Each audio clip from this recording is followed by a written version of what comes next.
Então, pessoal, dando continuidade aqui à questão 5, né, a nossa lista de exercícios, a questão diz o seguinte: seja f de x em y e a e b conjuntos, subconjuntos de x, mostre que f de a união b é igual a f de a união f de b, e que se a está contido em b, então f de a está contido em f de b. Então, como a gente sabe, né, pela definição, a imagem da função, a imagem do conjunto x pela função f são os elementos de y, tais que eles são imagem de algum elemento de x em x. Se a gente tivesse um gráfico, né, por exemplo, aqui o conjunto x, aqui o conjunto y, na minha função f, certo? Então, a imagem de x são todos os elementos daqui, que é f de x, são todos os elementos daqui que são imagem dos elementos de x. Por exemplo, se eu aplicar a função, vai cair todos aqui dentro. Então, esse conjunto aqui, que recebe, digamos, a seta de todos os elementos de x, é o conjunto f de x, que é a imagem. F de x é a imagem de x por f. Então, diante dessa definição, vamos agora resolver os itens, né? Então, o item A,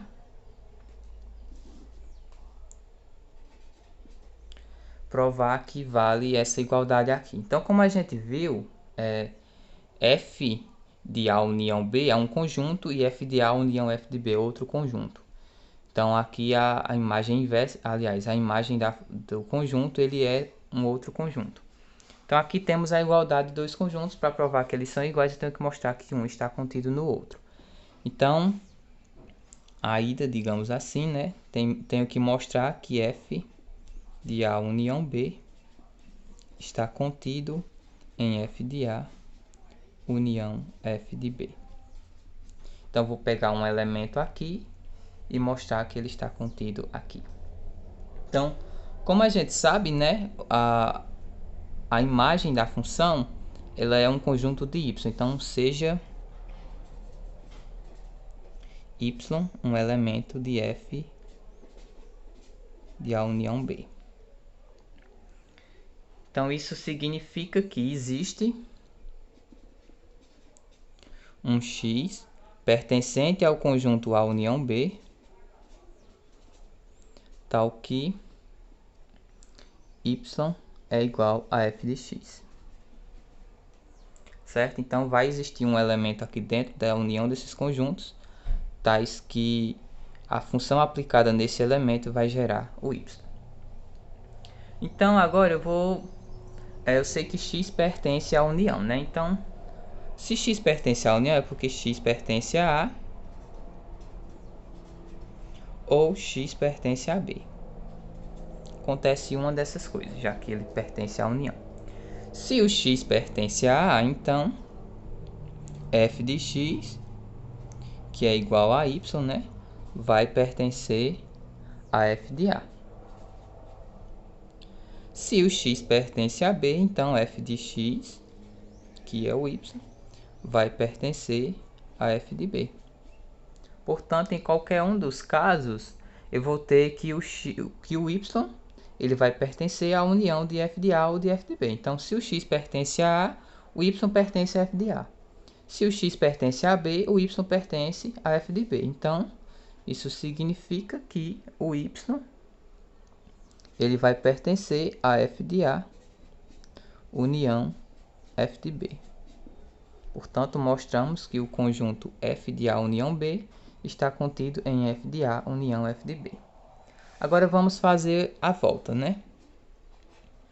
Mostrar que f de A união f de B está contido em f de A união B. Bem, então, vamos considerar aqui um elemento dentro desse conjunto. Então, seja Z um elemento dentro desse conjunto. F de A união f de B. Então, se Z pertence a esse conjunto, é porque Z pertence a f de A ou Z pertence a f de B, né? Já que ele pertence à união dos dois conjuntos.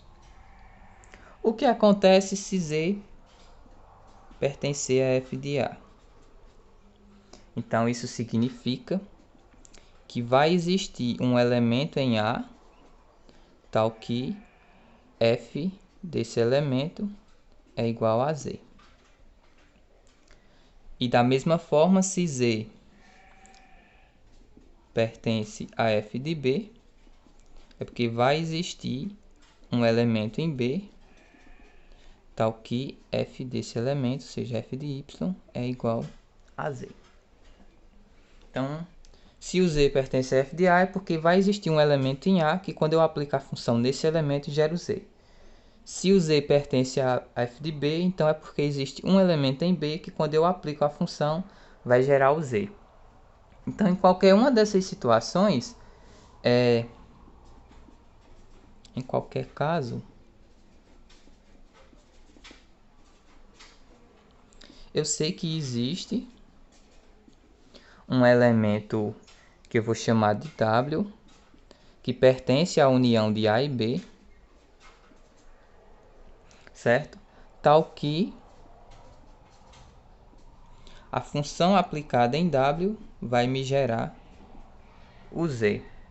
Logo, o Z ele vai pertencer a f de A união B.